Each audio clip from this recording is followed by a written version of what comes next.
আর তখন 2-3টে আর্টিস্টদের কাছে কোনো রাতই নয় সেটা। আমার কাছে ফোন আসে, বলে দাদা আমি পাচ্ছি না, আমি চাকরিটা ছেড়ে দিয়েছি। হ্যাঁ, আমার তো এখানেও কিছু হচ্ছে না, আমি একজন ইন্ডিভিজুয়াল অ্যাক্টর, আমার কিছুই হচ্ছে না। আমি ওকে বুঝিয়ে শান্ত করে ওকে ঘুম পাড়িয়ে দিলাম, হয়তো সেই রাতটার জন্য। আমি ওকে বললাম পরের দিন সকালবেলা আমি যাব তোর বাড়িতে। যখন সকালবেলা 10টার সময় ওর মেসে গেছি, ও একটা কোণার ঘরে একা থাকতো, দরজাটা ভেজানো ছিল।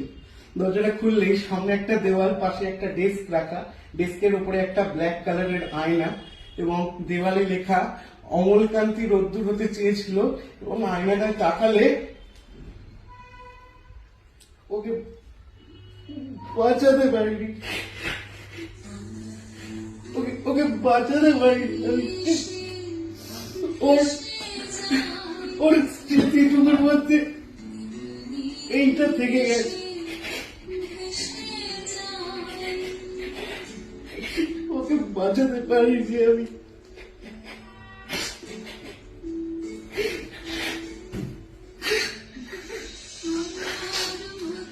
বাড়ির পাশে যদি কোনো অভিনেতা থাকে না, একবার ওর পাশে বসবেন, ওর সঙ্গে কথা বলবেন,